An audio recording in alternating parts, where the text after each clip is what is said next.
Okay, so today we're gonna be focusing on the flail. The flail is it's not a good weapon, but you know, you don't always play the game to use what's best. Some people do, some people don't.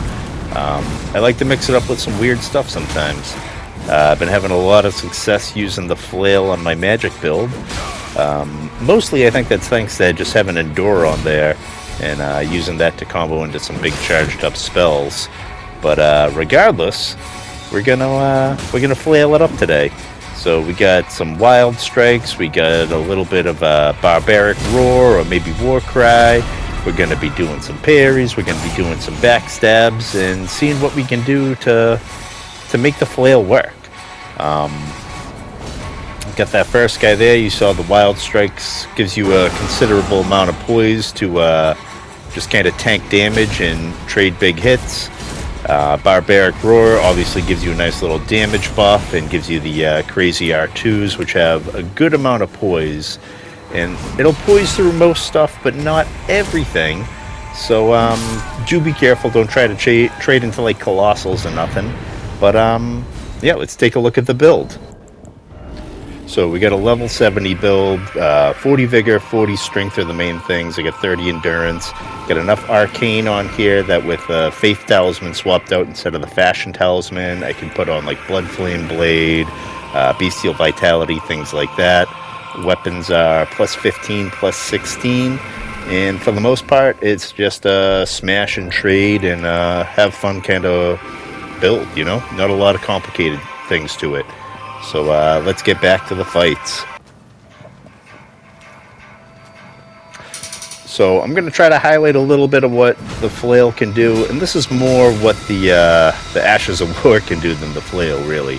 Barbaric Roar and War Cry, respectively, give you a good chunk of poise that you can trade through stuff with your R2s, and you get those unique R2s to the Ash of War.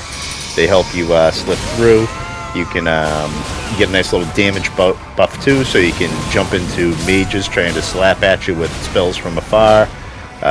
Get the closest call possible to not bleed out and die while you throw in a pot in somebody's face. Yeah, I don't know. You just have fun with it, man. So I went with fire and just heavy infusions. The frost infusions will do well for you, especially this low level. You know, people get good defenses, or you find yourself like this in water, and you know, you lose a little bit of your fire damage. So in an instance like this, having some extra things like extra options instead of just pure damage with the fire, because it gets mitigated when things are wet. But yeah, all that aside, you'll see some good trades here. You get some over-level dudes. You get Discount Blythe here. This is Blythe from Wish, you know, with his great katanas and stuff. And he's trying to help his boy out. But yeah, man, that weed cutter, the lawnmower, whatever that thing's called, that does some crazy damage. And you know, that's part of the disadvantage of invading at this level, is sometimes the damage mitigation of over-leveled guys doesn't get mitigated all that well. You can see I do about 500 damage there with a full R2 combo, and I think he's doing about 700 with the jumping R1. So, you know, it is what it is.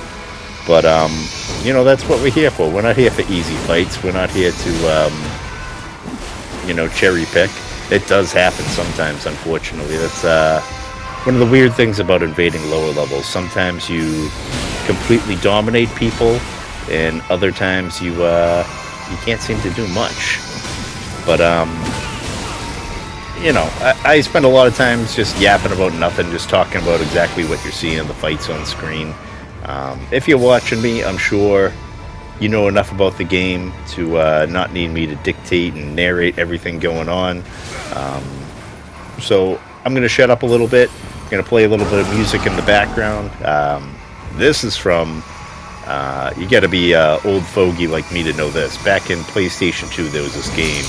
It was called Shadows of Rome. And it was it was a game that was like mostly a gladiator game. It was right after that movie Gladiator with Russell Crowe came out, and basically it's his story with like little side quests of this other dude. It's all going on around like the Roman, around the times of Caesar, and this guy who used to be a general, a soldier, somebody important, gets thrown into a gladiator arena, and he has to fight to avenge people, and it's just like the movie if you've seen it. But extremely good gameplay. It was a lot of fun. I wish they would remaster it or make a sequel or something. But yeah, it was extremely violent and just a ton of fun. If you've never played it and you have any opportunity to get your hands on a PS2 and do some of that, I'd highly recommend it. The game is just amazing. But yeah, so we'll play a little bit of that music in the background while I swing away at this poor guy who's trying to get away from an invader and Blythe. Tough day for him after his buddy goes down. But yeah, I'll shut up and let the music do its thing for the most part. I'll interject a little bit. So this fight right here, good example of what I was saying earlier, actually. I can't even shut up for a second. But this dude's got a Colossal, and I wanted to test to see how good the poise was. And when you got like a great axe or something, you can sometimes trade into those depending on your poise level. But the Flail is not enough to trade with the Colossal, whether it be a poke or a regular R1, whatever. It's just not enough. So yeah, don't be a dummy like me. Anyways, I'll be quiet.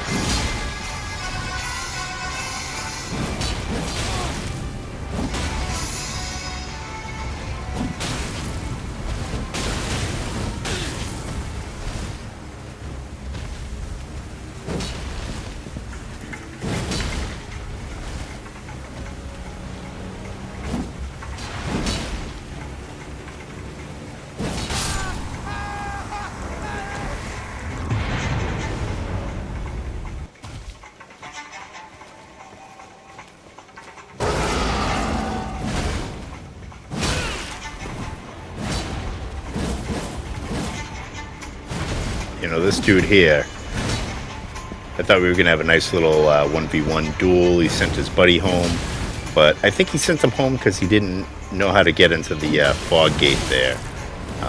Maybe he thought that the Phantom was stopping him from going in rather than me. So I think he tried to send him home so he could get into the cave, but that didn't work out for him. You got to get rid of the invader first. So I don't think he was looking for a duel, unfortunately. So we're here now, and now we're going to fight it out. We get him real close a couple times, can't quite finish it off. And then I think he decides he needs a little bit of backup. I think he's trying to reset, and instead he's going up there to summon his buddy. Maybe his buddy was just out of healing potions, and that's why he did it. I don't know. But yeah, you'll see how this finishes out.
Always sad to see a couple of Bonk brothers resort to throwing stuff and using bow and arrows.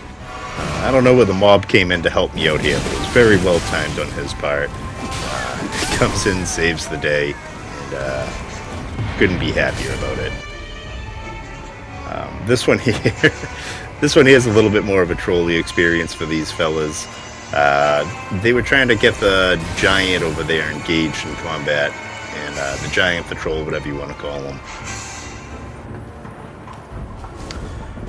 Anyways, they're trying to get him going, so I decided to throw a couple more volcano bots knocking this guy down, just kind of messing with him. They're going to fight the troll over there. They're going to have to fight the troll up here, too.